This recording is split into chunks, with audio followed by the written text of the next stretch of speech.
Halo teman-teman, kembali lagi di podcast Night in Tokyo, sebuah podcast yang melahirkan perspektif baru tentang Jepang dari cerita-cerita kehidupan orang-orang Indonesia di Jepang. Dibawakan oleh gua, Aiman, host Night in Tokyo.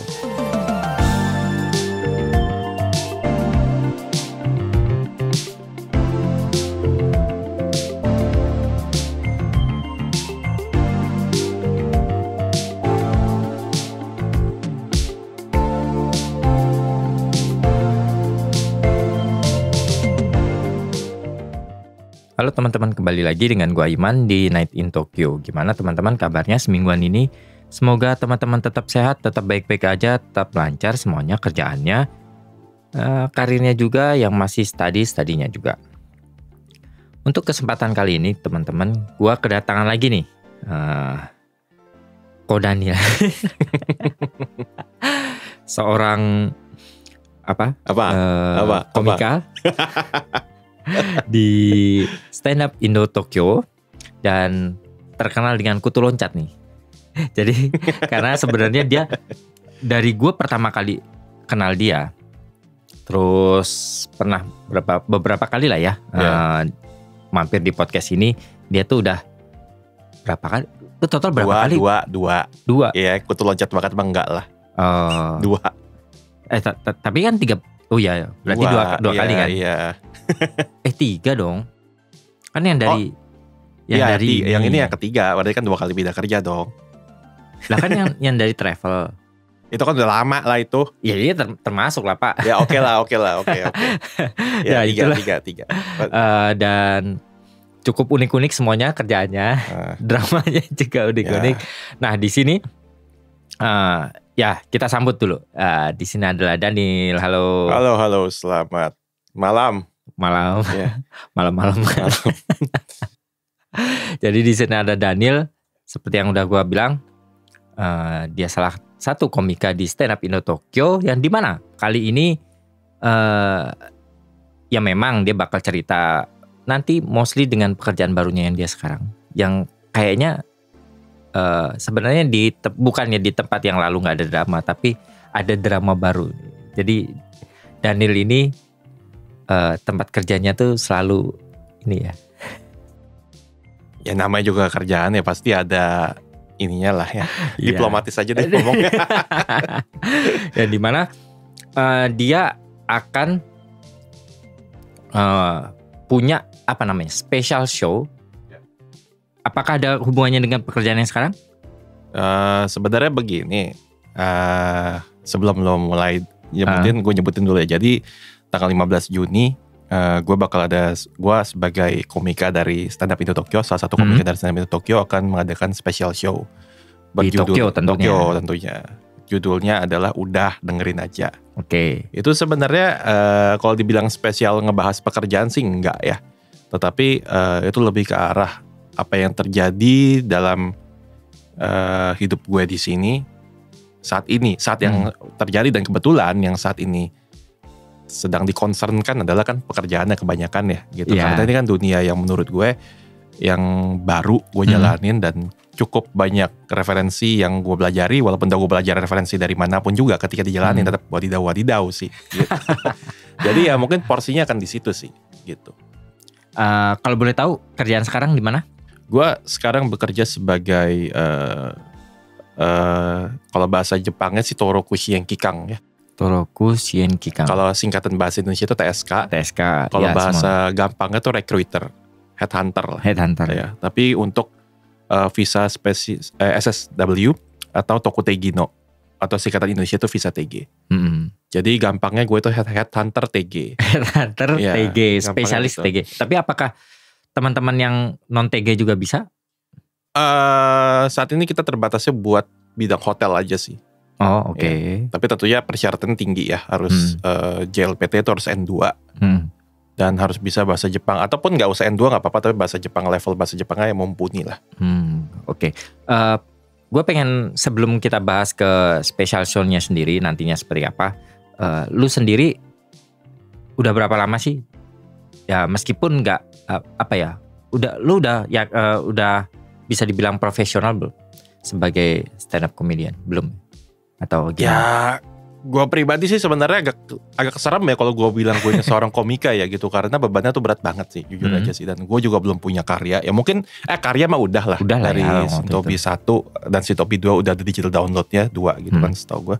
Terus ya dibilang full time komika sih enggak lah. Itu masih sekedar hobi yang kebetulan kalau misalnya sama lah kayak gue ya. gitu lah ya. Hobi podcast. Kalau misalnya dapat syukur, nggak dapat ya enggak. Tapi setidaknya dapat kesenangan aja gitu. Gitu sih. Jadi belum lah. Kalau menurut standar gue belum ya. Udah berapa tahun berarti sampai sekarang jatuhnya ya? Kalau di Shintonya sendiri dari 2020 udah 4 tahun. Tapi kalau di Indonesia sendiri pertama kali coba open mic itu 2012. Oke. Nah, berapa tahun tuh? 12 ya? Iya, Gitu. 12. Tapi sempat ada off gitu dari 2015 sampai 2017 sempat gak ngapa-ngapain. Sampai akhirnya 2017 itu di komunitas stand up comedy Tokyo. Bukan Indo Tokyo ya, stand up comedy Tokyo. Itu yang di sama Funny Japan Project itu yang bahasa Inggris gitu dari 2017. Itu pun juga ya sekedar having fun aja gitu. Oke. Nah, kalau mungkin lu kan udah cukup lama lah jadi komika dan lain. Nah, dari lu sendiri tuh karakter komedi atau apa ya namanya ya? Hal-hal yang biasanya lu bahas di setiap materi stand up lu tuh seputaran apa kira-kira? Kalau gue sih seputaran yang di luar ya pasti yang apa aja yang ada lagi update atau ada yang mengganggu pikiran gue. Iya. Sama. Kalau teman-teman yang udah sering nonton ke Open Mic Shinto pasti tahu lah kalau Daniel adalah koko update. Ya gitulah ya yang update. Kalau nggak yang dari diri gue sih. Tapi diri gue sendiri juga sebenarnya jarang. Karena gue sendiri juga nggak se-open itu sama diri gue sih. Gitu, nggak seberdamai itu sama diri gue gitu. Ada beberapa hal yang belum bisa gue susah lah brought up gitu. Tapi kalau gue ngebawain tentang diri gue sendiri, berarti udah kesel banget gue itu. Gitu sama diri lu sendiri gitu. Gak, bukan lah, maksudnya udah kesel banget sama situasinya gitu kan. Iya.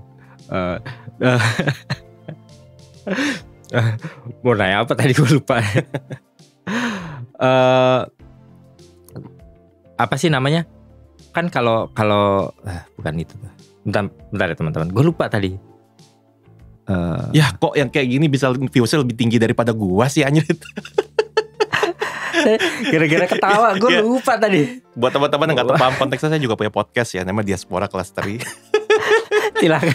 Saya tidak pernah ngeblank seperti ini.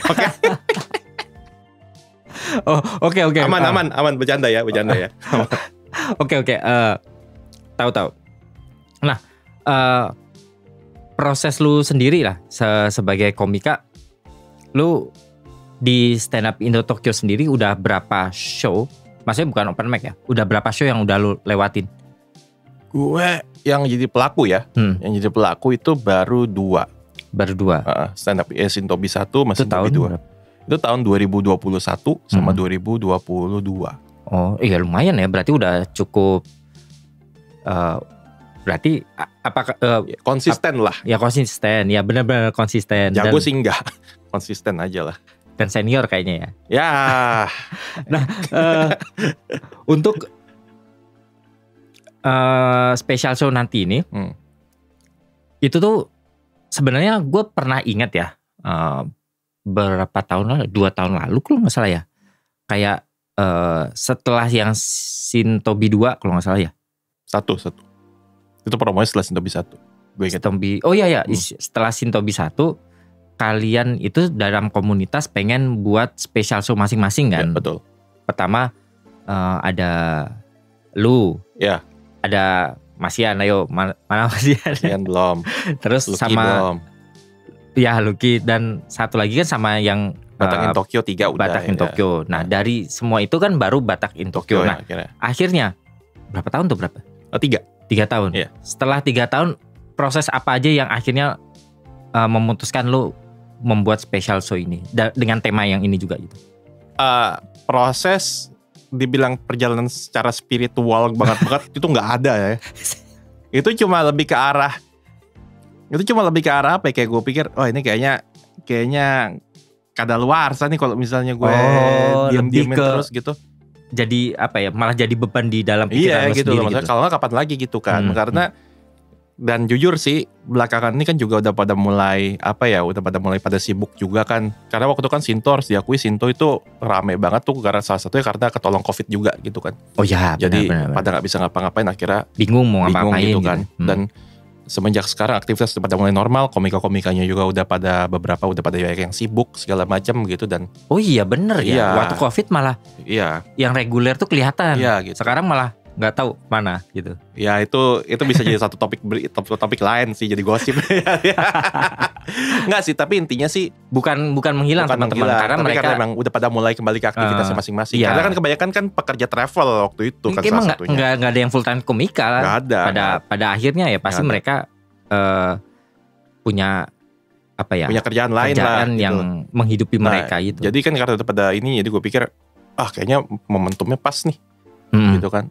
Gue udah mulai gue pikir gak ada yang bikin segala macam, ya udah bikin aja lah gitu maksud gue. Oh. Berapapun juga, mau nonton berapapun juga, siapapun juga bikin aja lah. Oh, Ya now or never aja gitu lah sebenarnya. berapa kapasitasnya? Ya puluhan lah ya. Oh ya, oke. Ya di make sense Tokyo, lah make sense lah.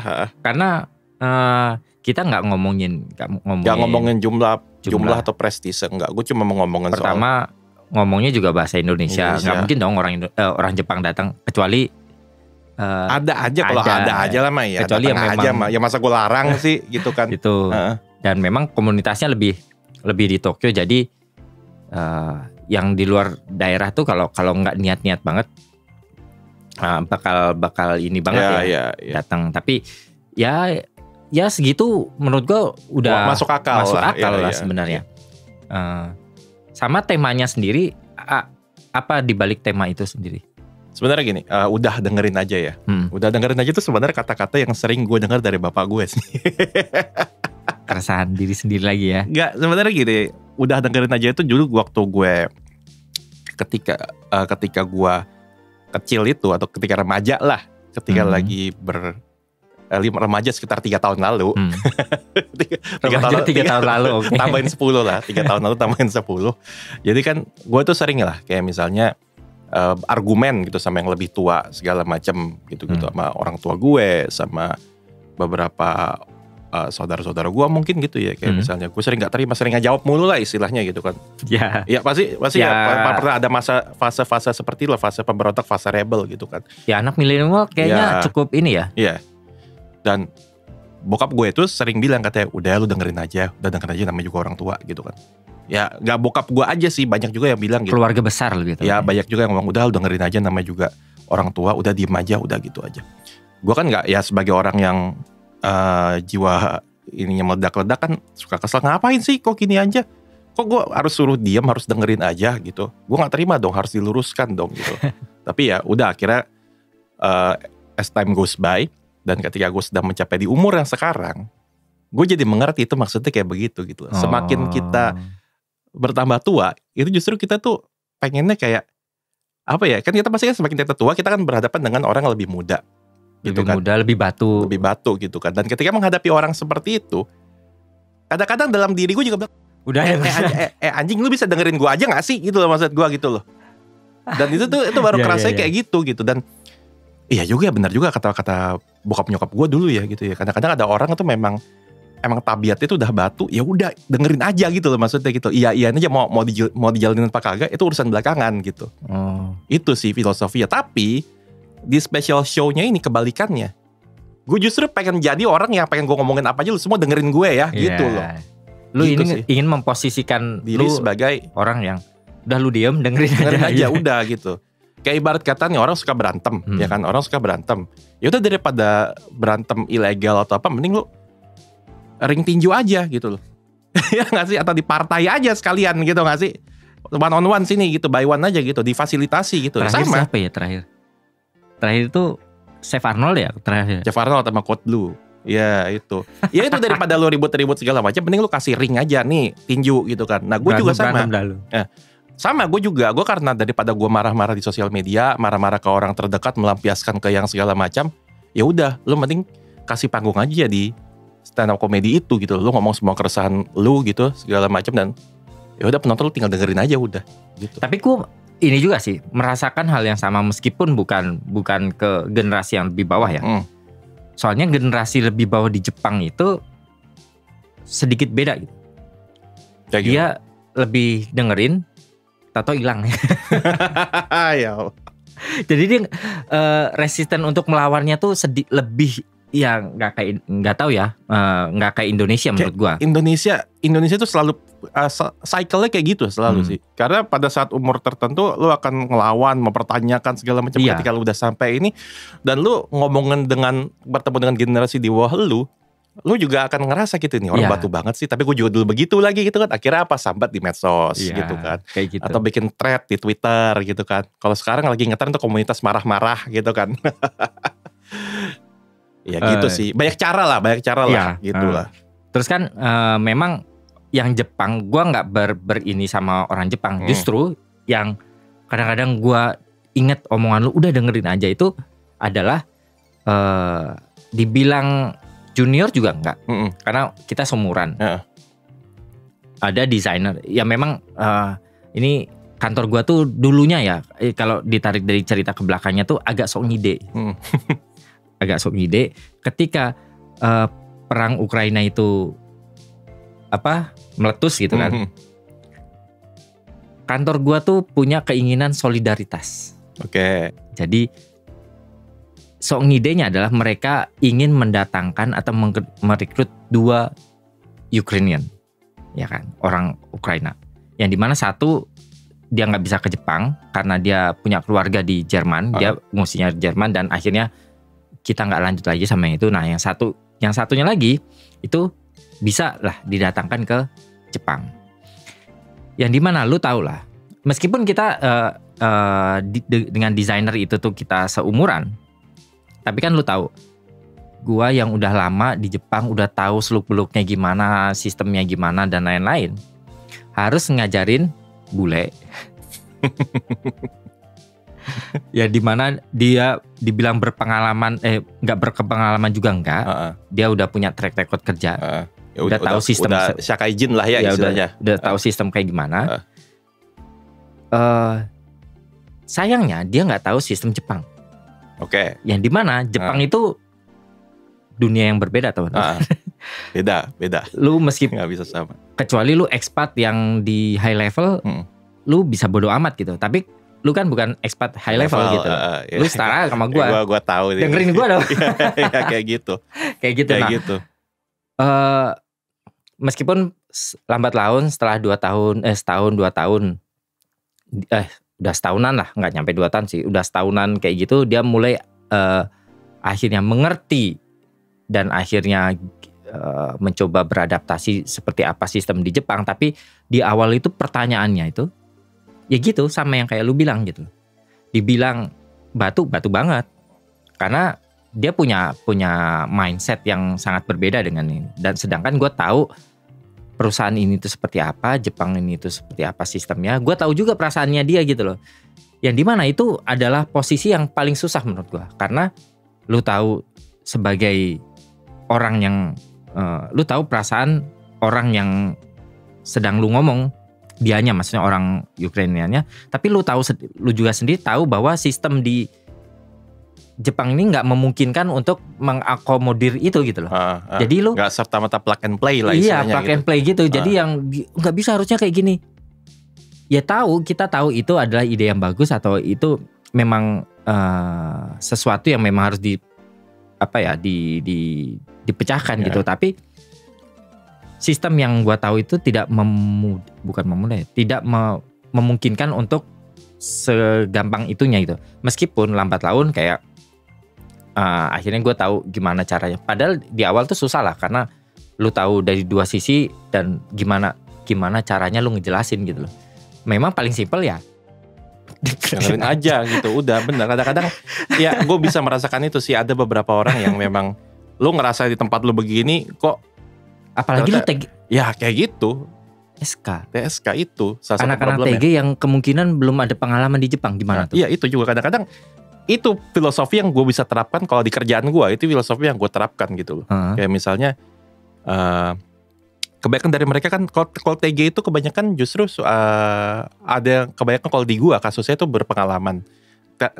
Nah ironisnya kalau di gue yang berpengalaman aja tuh kadang-kadang banyak yang ini gitu loh. Kadang lebih susah loh. Lebih susah.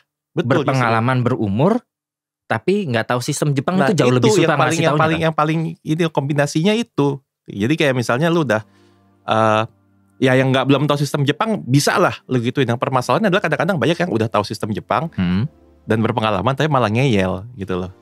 Kayak berasa bisa semuanya sendiri gitu loh. Jadi kadang-kadang ya kayak misalnya lu kan kalau misalnya TG nih, lu mau pindah kerjaan nih, itu kan visanya kan harus dari nol lagi kalau misalnya pindah kerjaan gitu. Ribet gitu. Oh iya. Karena TG itu sistem kontrak ya teman-teman. Jadi visa lu beda dengan kita. Di mana kita itu misalkan dapat 5 tahun. 5 tahun. Kalaupun kita berhenti di tengah jalan, lu tinggal lanjut aja selama masih berlaku kan, gitu kan, tinggal atau resign. Ya kita masih bisa leha-leha terus cari kerjaan. Iya. Dan tetap visanya tetap jalan. Sehingga perusahaan selanjutnya itu bisa tidak nggak mengurus visa lagi. Lu yang harus urus, lu tinggal lapor, bukan urus, lapor. Gitu. Nah sementara kalau TG itu harus dari nol. Jadi keputus tuh visanya, harus diulang lagi. Oh, repot juga ya. Iya, ini idenya AB nggak sih? Tapi yang bikin repot adalah gini. Yang bikin rada nanggung adalah walaupun kan visa lu kan konsepnya diputuskan, diulang lagi, tapi tahun TG lu tuh berjalan. Hah? Iya, jadi misalnya lu 5 tahun nih, kan TG 5 tahun, TG 1 5 tahun. Lu udah 1 tahun di perusahaan pertama nih, ya kan? Lu pindah ke tahun kedua, lu pindah nih. Kan visa diulang lagi dari nol kan. Logikanya kan berarti kan Tapi lanjut tahunnya berarti tinggal sisa 4 tahun. Aneh sih memang. Aneh gitu loh maksudnya, itu yang bikin ribet. Jadi dibilang ganti visa juga enggak, tapi prosedurnya kayak ganti visa gitu kan. Ganti visa gitu. Tapi tahun lu berjalan gitu. Maksudnya kalau kayak gitu mah mendingan lu 5 tahun dari awal, lu lanjut aja kan. Gitu kan, kayak kita aja gitu ya enggak sih gitu. Benar. Kayak gitu kurang lebih. Tapi memang ide dari visa Tokite Gino atau TG atau SSW ini adalah untuk mengakomodasi trainee untuk hampir setara dengan kita kan. Engineer. Iya, ujung-ujungnya akan intinya trainee itu dikasih kebebasan lebih lah, setara sama karyawan segala macam, gaji juga lebih tinggi, benefit lebih tinggi gitu. Ya, walaupun pekerjaannya juga bidangnya terbatas ya, gitu istilahnya. Cuman secara regulasi pun kayaknya pemerintah Jepang agak takut-takut juga kan. Jadi setengah-setengah. Ya, itu juga salah satu yang kritiknya adalah kayak mereka implementasinya itu masih rada abu-abu gitu loh. Karena baru juga ya. Masih baru dan itu kan ya TG satunya aja tuh baru tahun berapa tuh ya, 2000 berapa gitu, 2020-an atau 2019 deh kalau gak salah gitu baru ya. Itu juga jadi masih belum ada yang benar-benar implementasinya sampai segitunya. Jadi intinya program ini masih baru juga gitu. Cuma ya balik lagi gitu kan, kadang-kadang kayak TG-nya sendiri juga masih belum jelas gitu. Kayak misalnya nih, lu kan ini kan upgrade dari trainee, tapi pada kenyataannya itu banyak juga newcomer yang datang. Oh, ngambil dari Indonesia gitu. Apa istilahnya? Bukan dari trainee tapi dia langsung TG gitu. Langsung TG. Itu kan jadinya kan konsepnya rada rancu ya. Karena lu ngangkat orang baru tapi bukan trainee kan? Iya gitu. Dan gue pernah ini pengalaman. Gue interview 2 orang, jadi dari satu LPK lembaga penyangga lah gitu. Ya tau lah. LPK gitu. Nganalin ke gue 2 orang. Jadi perusahaan gue itu lagi butuh tenaga kaigo perawat lansia 2 orang. Gue interview 2 dari LPK, 2 orang, satu belum berpengalaman sama sekali, 0. Satu lagi dulu ex Jepang, dia udah pernah ke Jepang balik lagi, gitu kan. Pekerjaan sama atau berbeda? Perusahaan pekerjaan sama. Satu perusahaan itu butuh 2 orang. Jadi bukan yang udah. Sama. Berarti dia dulunya juga kaigo juga. Dan itu kan interview barengan ya. Itu kesian yang newcomernya, tau gak lo? Karena tiap kali gue interview yang satu itu bener-bener newcomer tuh diem aja, pundung aja. Sementara yang udah X-nya itu benar-benar ngomong ngalor ngidul segala macam gitu. Jadi gue pikir ini sih kebanting sih kalau kayak gini sih.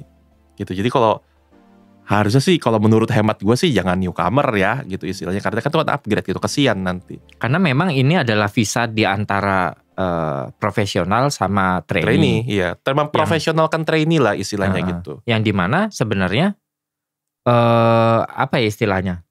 Dia masuk profesional juga enggak, tapi visa ini itu bisa mengangkat trainee seolah-olah profesional gitu kan, dilemanya kan kayak gitu kan.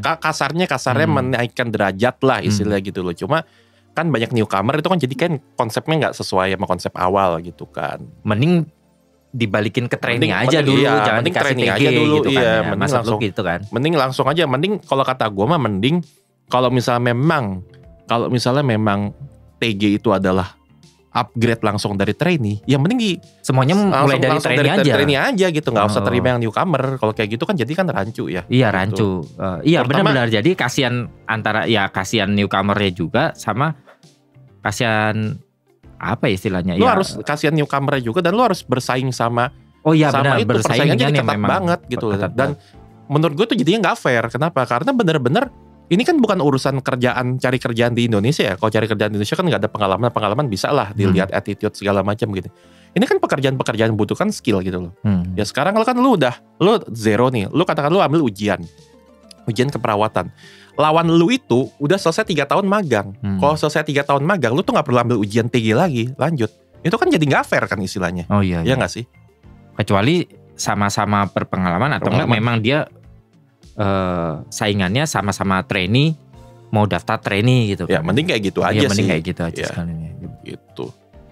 Nah ya jadinya kan juga ya mungkin walaupun ya lika-likunya banyak juga lah kan kelakuan dua orang itu kan dua jenis orang itu kan berbeda ya. Iya. Yang newcomer mungkin lebih enak lah di satu sisi di ayominnya lebih enak lah diajarin Karena dia merasa nggak tahu apa-apa gitu. Ya bukan berarti gua bilang newcomer nggak tahu apa-apa, tapi maksudnya kan ngajarinnya lebih enak lah dari Gelasnya nol masih bisa. kosong. Ya, Ya, bisa gitu. gitu. Sementara kalau yang berpengalaman itu kadang-kadang udah bagus berpengalaman bagus karena udah punya pengalaman dan ngerti sistem Jepang. Cuma kadang-kadang kan banyak faktor lain dari luar yang kita nggak bisa kontrol. Kayak misalnya tiba-tiba apalagi regulasi ya. regulasi, apalagi banyak yang nanya ke gua begini, Pai, wah, udah males banget. Pai, saya mau nanya dong Pai, kalau misalnya bawa istri boleh nggak Pai? Oh kalau kamu masih TG1 nggak boleh gitu istilahnya. Tapi teman saya kemarin bisa Pai. Nah yang kayak gitu teman saya kemarin bisa tuh, gitu. Tapi kemarin kata senpai saya bisa tuh, kata saco saya bisa tuh segala macam. Nah kadang-kadang kayak gitu kan banyak yang mereka langsung main terima telan mentah-mentah gitu. Apakah dia mendapat informasinya setengah antara gitu atau memang dia nggak tahu juga cuma nanya Iya, doang, gitu. cuma denger doang kan? Dengar ya? doang gitu. Padahal kan, gitu. secara regulasi berarti TG itu ada berapa? 1 sama 2. Oh, apanya nih visanya? Visanya jenis visa di kartunya 2, TG1, TG2. Kalau bidangnya ada sekitaran. Oh TG1 tuh nggak boleh keluarga, TG2 baru boleh. Keluarga, ya. Oh. Ternyata oke, setelah oke. usut punya usut, ternyata itu istrinya itu visa turis gitu loh. Cuma dia dengarnya ceritanya katanya anaknya istri saya bisa tinggal 3 bulan segala macam. Ini teman lu ilegal kali kayak gitu kan Lah istilahnya. kalau turis memang 3 bulan nggak sih? Sebulan ya? Sebulan bisa kan sih? Ya pokoknya turis lah. Gak ngapa-ngapain, gak ngapa-ngapain. Ya, maksudnya bukan dependen kan? Bukan. Oh ya, Bukan. beda cerita dong. Iya, tapi dia ngomongnya seolah-olah dibisikin seolah-olah. Berarti temannya kenapa itu? Nah itu kan bahaya. Padahal sebenarnya dia bisa browsing sendiri juga Browsing sendiri gitu. Cuma kan ya kan kadang-kadang kan ya ada yang circumstances dia mendukung, misalnya terlalu sibuk kerja akhirnya nggak sempat buka atau memang ya atau orang apa. Indonesia aja nanya aja dulu gitu. Yang ngomong aja dulu ya. Gue pun juga sering begitu sih, nanya aja dulu gitu kan. Terus gimana lu udah berapa tahun bekerja sebagai TSK ini? Hampir setahun lah. Ya anggaplah setahun lah. Gimana setahun menjadi TSK? Wow. Sekarang gitu aja deh. Wow. Karena gue cukup bisa ngebayangin lah. Kalau lu berurusan dengan orang Jepang doang, ya masih bisa dibaca lah patternnya. Masalahnya ketika ya sama yang kayak gue balik lagi cerita yang orang Ukraina itu, urusan lu tuh nggak cuma sama orang Jepang tapi sama orang yang di luar Jepang, non Japanese. Itu tuh urusannya makin ribet karena kadang orang-orang di budaya yang berbeda dari Jepang tuh nggak tahu kalau Jepang tuh kayak gini, itu regulasinya tuh kayak gini. Nah itu kan lu kalau gue menghadapi kan cuma satu orang, itu klien lu gimana tuh? Oh gue sih jujur sih kalau ngadapin kayak gitu sih kebetulan ini gue agak sedikit agak sedikit ini ya, kasih penjelasan dikit ya. Kalau gue itu kebetulan di rekrutmen.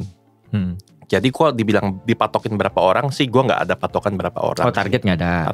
Targetnya ada lah, targetnya cuma sekedar bulan ini berapa gitu kan. Cuma kalau misalnya lu di-assign hari ini harus ngurusin 500 orang, enggak kayak gitu. Itu kumiai. Itu lebih berat lagi sih. Nah itu mungkin lu bisa ngundang narasumber lain lah istilah kumiai. Itu beda. Kalau gue itu cuma, kalau gue itu adalah headhunting, recruiting. Karena sejatinya TG itu urus sendiri. Mandiri, sejatinya. Beneran kayak profesional. Iya. Makanya kembali lagi ke konsep awal kritik gue kan, mendingan tuh dari yang trainee ke ini aja gitu. Biar orang yang mendaftar TG itu udah punya pengalaman semua. Iya gitu. Karena sejatinya TG itu tidak diwajibkan diurusin visanya segalanya, tidak diwajibkan. Nah TSK itu ada untuk ngebantu mereka yang sekiranya butuh bantuan gitu loh. Kan Toroku Siang Kikang Siang itu kan artinya memberi bantuan gitu kan. Kikang itu organisasi pembantu untuk pendaftaran gitu. Jadi pendaftarannya apa? Kayak ngurusin administrasi segala macam gitu. Tapi sebenarnya kalau mereka melakukan sendiri bisa. Kantor melakukan sendiri bisa. Cuma kan kembali lagi kan kantor Jepang, perusahaan Jepang kan tidak semua mengetahui regulasi ini. Sementara trainee-nya sendiri juga tidak semuanya mengetahui. Jadi ada di tengah-tengahnya menjebatani. Tapi gue rekrutmen juga. Jadi ya itu suka duka headhunting aja gitu kadang-kadang. Tapi headhunting untuk visa TG gitu loh. Kadang-kadang ada yang kalau yang pindahnya baik-baik mah ada gitu, kayak misal sensei, gue gak tahu kenapa dipanggil sensei, tau-tau dipanggil sensei aja gitu. Sensei, budaya kali ya. Sensei, aku mau pindah kerja dong, udah setahun di tempat ini, pengen cari pengalaman baru. Oh iya, oke. Berarti gue liat CV-nya segala macam. Oh lu udah kerja setahun di sini dan pengen pindah segala macam. Oh yaudah, fine. Berarti itu mulus. Itu kan gak ada gangguan. Oke, gak apa-apa gue bantu gitu. Cuma kan kadang-kadang ada yang baru 3 bulan pengen pindah, sebulan pengen pindah gitu, dan kadang-kadang alasannya ya kayak misalnya ya macam-macam lah. Ada yang misalnya kontrak kerja tidak sesuai gitu kan, ada yang kekerasan, atau ada yang misalnya mendapatkan perlakuan tidak menyenangkan gitu kan, atau dikasih beban kerja tidak semestinya. Nah kalau kayak gitu kan kita nggak bisa ngukur ya. Ya kita mesti cek lagi, melama lagi prosesnya tuh, mesti ngecek lagi ke dalam, bener nggak nih kayak begini, bener nggak nih kayak begitu gitu. Tapi apakah lu bertanggung jawab dengan orang yang lu bawa? Kalau kumiai itu kan kumiai pasti bertanggung jawab kan dengan trainee yang mereka bawa kan. Lu sendiri? Iya bertanggung jawab. Sejauh mana? Apakah sama kayak kumiai atau sebagai sebatas headhunter yang menjebatani sampai kontrak dan lu lepas gitu? Enggak, kalau gue sih ujung-ujungnya akan sama tanggung jawabnya. Secara moral apa secara hukum juga? Secara hukum juga. Secara hukum juga. Jadi gue tiap 3 bulan sekali, tiap 1 musim sekali lah, gampang kan Jepang 4 musim ya. Berarti setahun tuh 4 kali kita visit ke. Oh repot juga ya sebenarnya. Iya 4 tahun setiap. Berarti emang di tengah-tengah nggak jelas gitu ya sebenarnya. Makanya masih abu-abu. Ya dijalanin aja, gitu kan. Jadi 4 bulan tuh tiap 1 musim sekali itu kita visit, kita tanya gimana kerjaan lu, lancar nggak, gajinya sesuai nggak, terus ada kekerasan nggak, ada ini nggak, ada itu nggak, dan begitupun sebaliknya kalau misalnya lu pengen nanya ke gue ada apa, bisa ngadu ke kita gitu. Tapi memang ya karena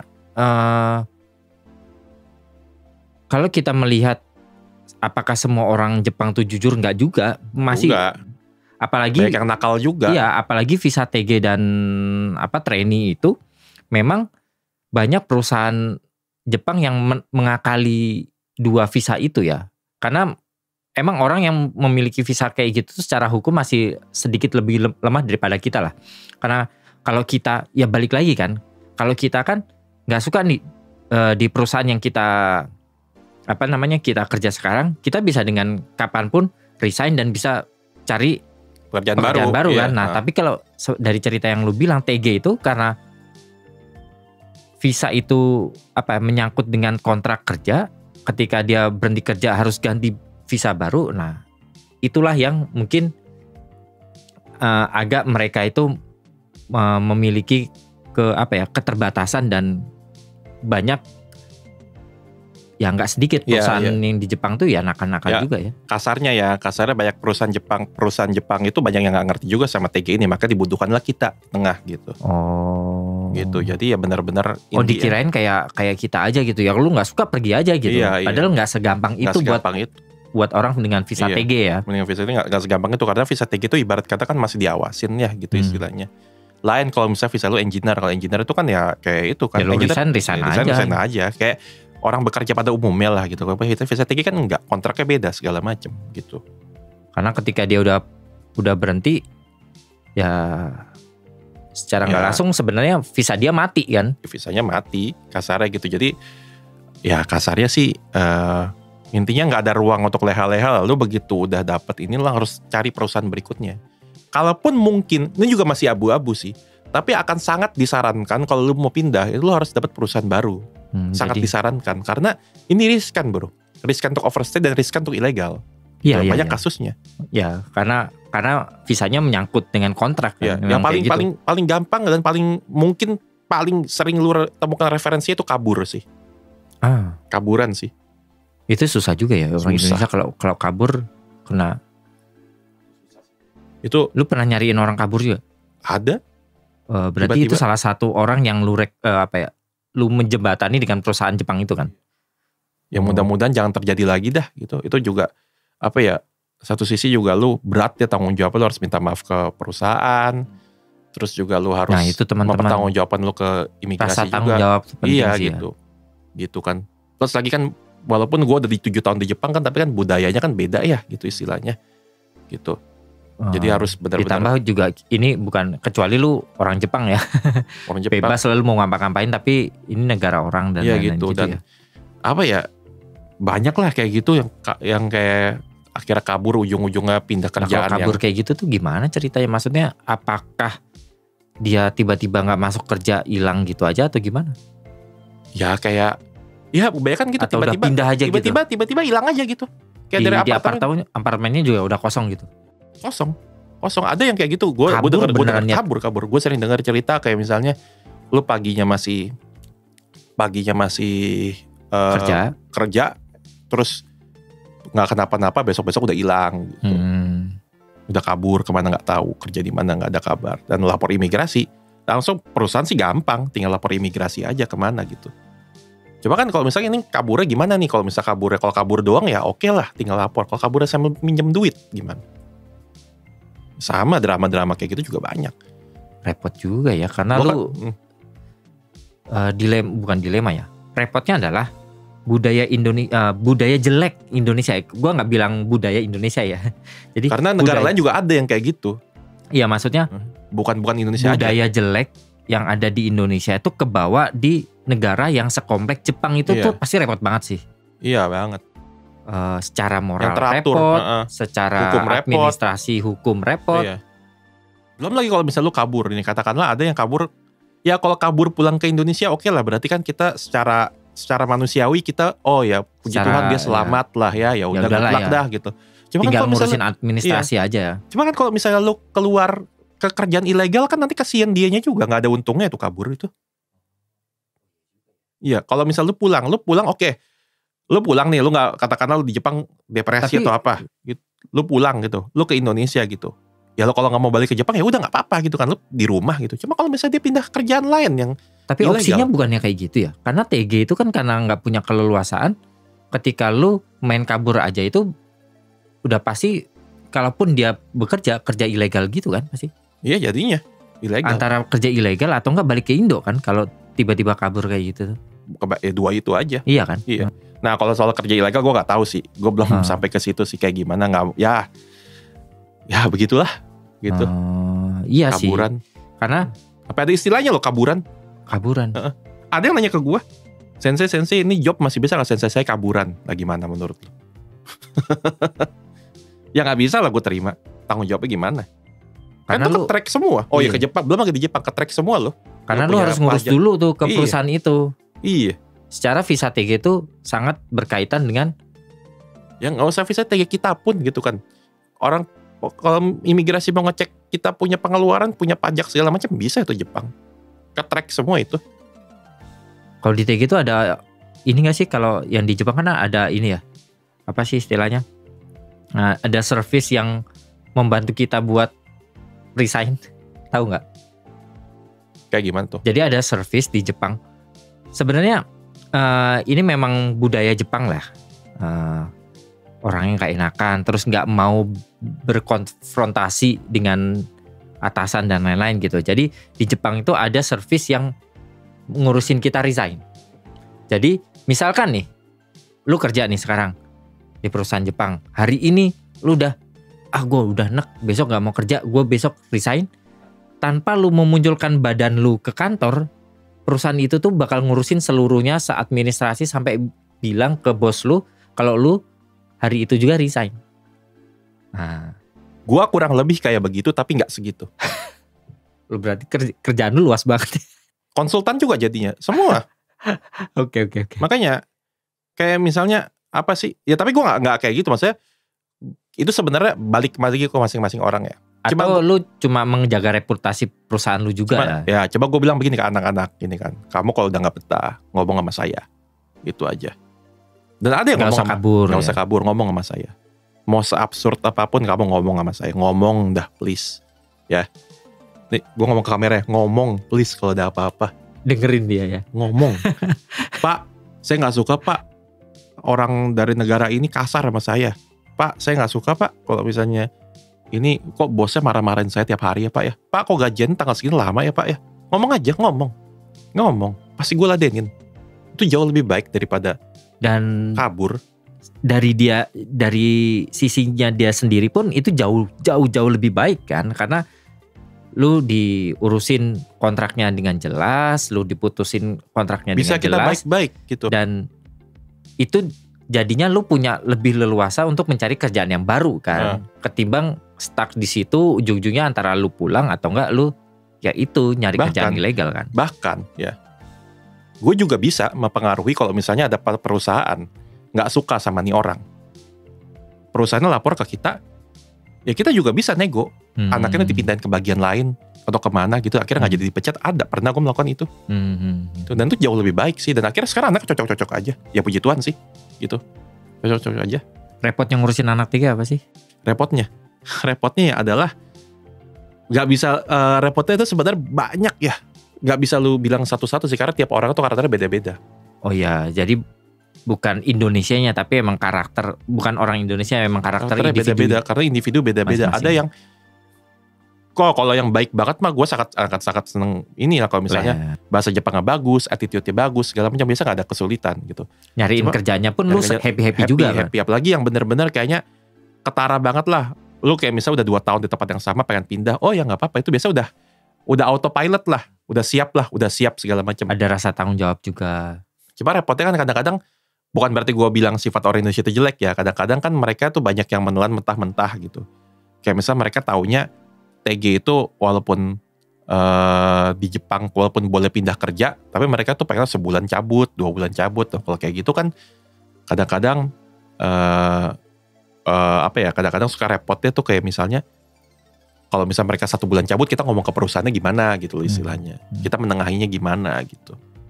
Kecuali kalau misalnya case-case tertentu ya yang bisa dibuktikan ya, misalnya kekerasan gitu. Oh gitu ya, itu mah beda cerita lah, itu pasti ya pasti lebih inilah. Cuma kalau misalnya repotnya itu ya paling lu harus kudu sabar mendengarkan dan menggali karakter setiap orang sama background setiap orang sih.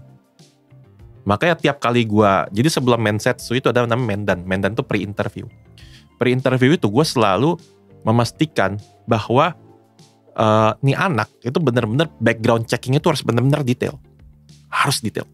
Kayak misalnya lu gaji sebelumnya berapa, terus ada bonus nggak, liburnya berapa, liburnya berapa hari seminggu, terus ada lembur nggak, perlakuannya gimana, segala macam, kenapa pengen pindah.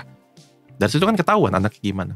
Kalau misalnya kayak misalnya sekarang gini deh, misalnya gini, gaji saya sekarang di sini saya baru 3 bulan kok mau cari pengalaman baru. Nah itu kan mengundang pertanyaan kan, kenapa kamu 3 bulan mau cari pengalaman baru gitu loh. Ya misalnya gitu. Itu kan ya gue rasa ini, ya gue pun juga belajar banyak lah. Tapi gue rasa buat teman-teman interviewer atau hunter senior, mohon maaf kalau misalnya saya salah ngomong, itu pasti lebih paham lah kayak gitu. Kali-kali interview lah kayak gitulah. Belajar banyak sih gue sih. Intinya repotnya di situ aja, karena lo harus sabar mendengarkan cerita orang-orang gitu, sebenarnya dari 2 ya. sisi gitu. Dari Jepangnya sendiri, dari orang dan Indonesia. Dan gak boleh terlalu ngejudge sih. Lo harus bener-bener sampai every inch itu lo harus bener-bener kakutin. Horenso kaku dah. Hokoku, Renraku, Sodan, Kakunin. Ada kakuninnya sih. Iya, itu harus 4 itu aja di Jepang. Lambat dah, tapi bener itu aja. Gitu sih. Nah sekarang kan lu jatuhnya mengurusi hal-hal yang berhubungan dengan ketenaga kerjaan lah di Jepang, meskipun spesialisnya TG. Secara nggak langsung gue bisa mengasumsikan lu udah cukup lah mengetahui iklim gimana di Jepang itu secara pekerjaan dan lain-lain. Nah sedangkan di Indonesia sendiri kayak ada bahasan sekarang gitu, misalkan Gen Z apa sih, mulai bahkan banyak pengangguran dan lain-lain gitu-gitu. Menurut lu yang dari pengalaman lu di Jepang dan lu melihat Indonesia kondisinya sekarang tuh apa ya? Secara perbandingan menurut lu kayak gimana? Gue jujur ya, gue malah pengen tanya balik. Oh ya? Sekarang di Indonesia itu sekarang ini kayak gimana sih kondisinya? Oh iya. Gue malah pengen tanya balik. Tapi kalau gue ngomongin soal di balik itu, sebenarnya gue pengen tanya balik itu kata gue bilang. Tapi kalau gue boleh jawab,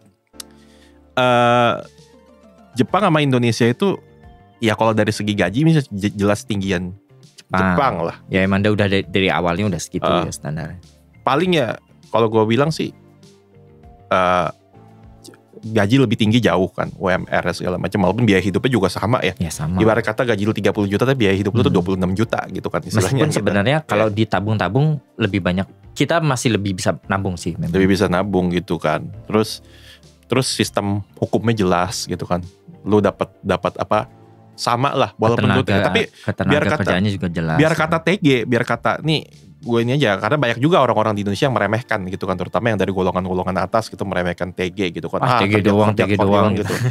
Biar kata TG gitu-gitu, kalau menurut definisi mereka ya, kalau kata TG biar kata TG, tapi hak mereka tuh sama loh. Dapat asuransi juga, dapat apartemen juga gitu segala macam. Ya gaji lebih kecil, jelas gitu. Ya, cuma haknya sama kayak kita yang visanya engineer dan lain-lain kan. Sama. Jadi ya ibarat kata kalau kata gue sih di Jepang untuk regulasi ya lebih aman lah, lebih gampang lebih dapat dipertanggungjawabkan lah intinya gitu. Dan lebih nyaman mungkin. Lebih nyaman gitu, lebih bisa.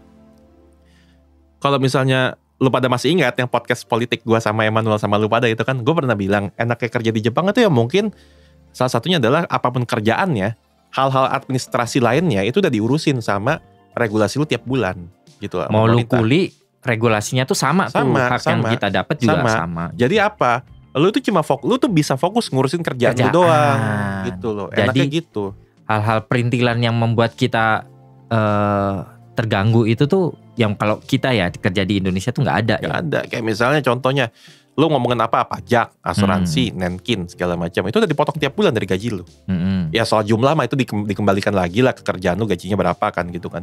Cuma kan ya jadi kan karena lu udah dipotong, lu kan udah tahu, udah bisa naker kan, udah bisa ngukur. Misalnya per bulan potongan gue 50.000, 40.000 gitu. Ya udah, berarti bersihnya segini, lu tinggal nabung, kirim orang tua atau buat lu ngapain, buat spend, dan lu tinggal kerja, udah kerja, pulang istirahat segala macam, kerja segala macam, tinggal ngatur duit, udah. Nggak perlu lalu mikirin kayak tagihan berapa, gini nggak usah gitu. Untuk administrasi ya gitu. Dan secara UMR pun meskipun kecil tapi itu udah lebih dari cukup sebenarnya. Dari cukup gitu. Ya itu tergantung gaya hidup masing-masing juga ya sebenarnya ya. Kalau lu misalkan sebulan 180.000 terus tinggalnya udah gitu di Tokyo, ya itu susah lah. Terus lu kerjaannya jalan-jalan ya nggak nutup gitu. Cuma kan kembali lagi kalau soal itu kan nih walaupun gua TSK itu swasta BTW, bukan pemerintah. Jadi tiap TSK itu punya kebijakan berbeda-beda. Tiap perusahaan berbeda-beda. Nah kebetulan di tempat gue, promosi dikit, tapi tidak nyebut nama perusahaan ya. Di tempat gue itu rata-rata kerjaannya itu pasti selalu dapat apartemen. Dan gajinya itu, uang sewanya itu pasti dipotong dari gaji. Jadi ya lu udah gak usah pusing. Gak usah pusing-pusing. Nah, karena ada beberapa lain juga apartemen nyari sendiri ya. Nah itu kan baik yang gak tahu juga. Akhirnya ada juga beberapa yang TSK menyediakan pembantuan nyari apartemen gitu. Coba kalau di gue sih udah pasti dapat, biasa sepaket gitu. Jadi hubungi saya. Daniel. Iya.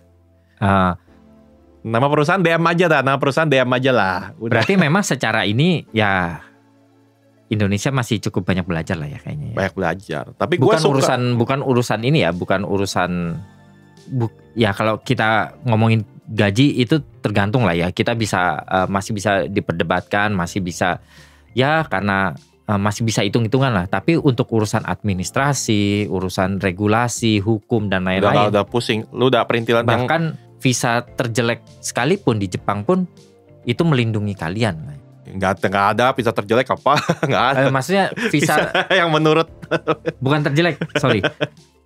Apa yang demen nih gue dipotong nih, visa terjelek sekalipun di TikTok ntar. Bukan terjelek, terlimit ya. Visa paling terbatas sekalipun semua hak-hak dan ini yang manusia butuhkan itu sama. Oke. Nah, mungkin ini terakhir. Coba lo ceritakan kenapa orang Indonesia harus datang ke show lo nanti. Jujur gue juga bingung lagi anjing. Gue juga cuma intinya gini, udah dengerin aja itu adalah sebuah media di mana gue itu pengen menyalurkan keresahan gue. Saat ini keresahan gue berpusat di kerjaan gue dan hal-hal lain, misalnya mungkin kehidupan pribadi gue juga gitu kan istilahnya. Jadi buat terutama ya jujur aja orang-orang Jabodetabek yang tinggal di Tokyo, gue itu kesulitan menemukan orang Jabodetabek di Tokyo, sangat sulit. Bahkan anak-anak gue nyebutnya anak ketiga gue itu hampir gak ada yang dari Jabodetabek. Ya memang hampir gak ada. Terutama buat orang-orang Jabodetabek, lo harus datang karena kapan lagi lo bisa ngeliatin engko-engko, bapak-bapak atau apa? Ya umur gue kan udah berbapak-bapak ya. Dan lebih relate lah ya. Lebih relate gitu kan, nyambat gitu kan pakai bahasa Jabodetabek yang lo udah jarang dengarkan lah. Dan karena mungkin sebagian ada berhubungan sama anak TG, ayo anak TG. Anak TG datang, silakan. Kita berbagi anak TSG dan anak TSK. Kalau nggak setuju timpuk aja deh. Ya jangan dong. Sesama TSK, sesama TG dan harus bersatu dan kita sharing lah. Ini bukan menghina tapi care group ini. Sesi terapi. Kira-kira belinya di mana? Tempatnya di mana, kapan dan lain-lain? 15 Juni mulai dari jam 7 malam. Itu belinya bisa DM di akun IG @standupindo_Tokyo. Itu lokasi di Gotanda. Langsung aja Kalau buat yang ini bonus aja kali ya, buat yang pernah nonton Shintobi 1, nah di situ tempatnya. Oh, oke. Pas. Bagus loh itu tempatnya teman-teman. Bagus. Oke. Nah, Shintobi 1 udah itu aja buat. Cek aja Instagram Stand Up Indo Tokyo. Nanti ntar coba gue taruh linknya di deskripsi ini. Oke, segitu aja buat podcast kali ini. Terima kasih Daniel untuk kesediaannya datang ke Night in Tokyo untuk sekian kalinya. Jangan lupa teman-teman tonton special show-nya Daniel. Udah dengerin aja tanggal 15 bulan depan. Juni, ya 15 Juni. Oke, sekian dulu buat episode kali ini. Jangan lupa juga teman-teman follow Instagram juga Night in Tokyo di night.in.tokyo karena di sana biasanya gue berbagi hal-hal yang berkaitan tentang Jepang dan hal-hal yang berkaitan tentang podcast ini. Dan jangan lupa juga kunjungi juga di website www.nightintokyo.com. Di sana ada blog yang gue tulis dan tentunya teman-teman bisa dengerin seluruh podcast mulai yang dari awal sampai yang podcast paling baru sekarang ini. Semuanya ada di www.nightintokyo.com. Yang mau tanya-tanya bisa tulis aja Q&A di Spotify atau tanya aja di Instagram boleh. Nanti pas episode monolog akan gue coba bacakan di podcast ini. Oke, sekali lagi terima kasih Daniel untuk sama-sama. Terima kasih juga sudah mengundang. Kesediaannya datang ke podcast ini. Terima kasih juga teman-teman udah tetap selalu dengerin Night in Tokyo. Sekian dulu buat episode kali ini. Selamat malam. Sampai jumpa lagi di episode Night in Tokyo selanjutnya. Bye.